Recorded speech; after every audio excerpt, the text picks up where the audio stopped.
Hello, we are group A12 and we'll be teaching the inverse function today. So the inverse function, suppose we have two sets, sets A and set B. The function will be called f in this case, and it will be written so fa, and it will be equal to b equals fa. In this case, the inverse function will be written oppositely from b to a, written as f inverse of b, and it will equal to a equals f inverse of b. So this is a graphical definition of inverse function. So in order to be an inverse function, the function has to be one-to-one correspondence. What does that mean is the function has to be one-to-one and onto. So in the first case, one-to-one function. In order to be one-to-one, all the members of the domain must have exactly one range value. So for example, A, B, and C, and these are the domain. And supposedly we have 1, 2, 3, 4 as the range. So in order to have a one-to-one function, all the domain must have exactly one corresponding range value. So for example, A could be matched up 2, B to 3, and C to 4. This is an example of a one-to-one function. Now, going on to onto function. In order to be onto, all the members of range value must have a corresponding domain value. For example, A, B, C, and D. And this is the domain. And supposedly I have 1, 2, and 3 as the range. An onto function could look something like this. A corresponds to 2, B corresponds to 3, C corresponds to 1, and D corresponds to 2. This is an example of an onto function. But that's still not one-to-one correspondence. So in order to be one-to-one correspondence, it has to be both one-to-one and onto. So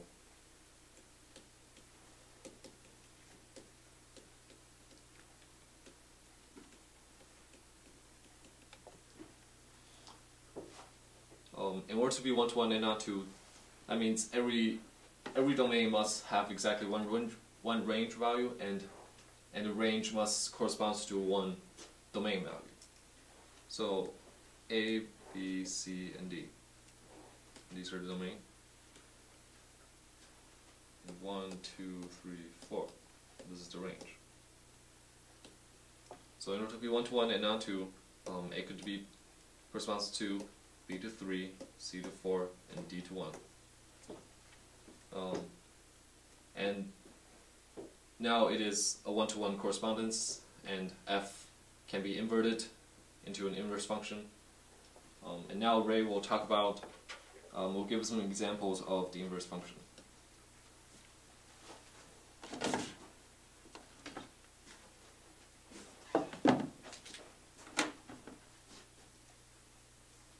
Okay, now let's look at a function, let's look at examples of inverse functions.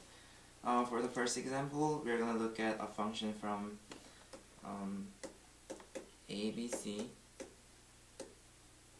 to 1, 2, 3. And you're going to have this function, A is assigned to 2, and f of B is assigned to 1, and C is assigned to 3. In this case, the function is invertible because it is one-to-one correspondence. What it means is that for each value, for each alphabet, there's only a single number assigned to that alphabet, and and that's why it's called one-to-one function. And if we reverse this, we would get the function something like, so for example, if alphabet was input and the number was output, we switch this around and the numbers would be input and the alphabets would be output. So it's gonna be like, if we input 2, we're gonna get A, and if we input 1, we're gonna get B, and the same for the C. Okay, another example would be f of x equals x plus 1 in the domain of set of all real numbers. Now this function is also inverse function as well, because it is one-to-one correspondence. If we draw out a simple table for this function from, let's say, -2 to 2, it's going to be like 1, 0, 1, 2, and 3. Now this function, we can see that this function has one-to-one correspondence because for each value of x, there's a single y assigned.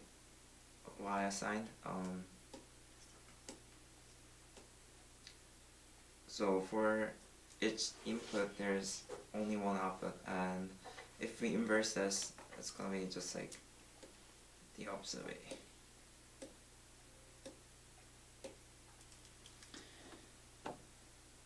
Okay, now for the last example, we're going to look at a function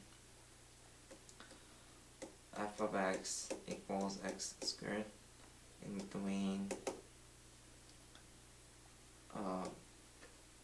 set of real numbers.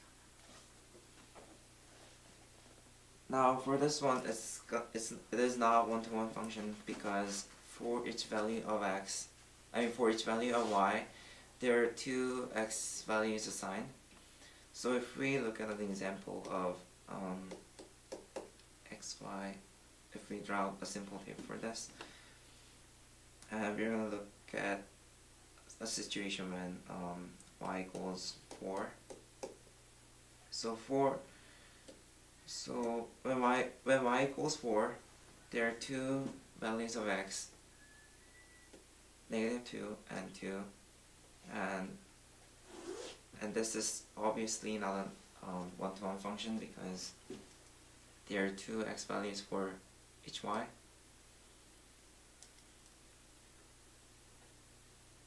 If we look at other examples, so for example y equals 9, we have 2 values as well, and that is not one-to-one function, so it's not an inverse function.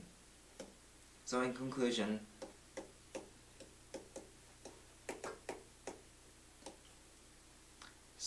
in order for a function to be called invertible, it has to be onto, and it has to be one-to-one.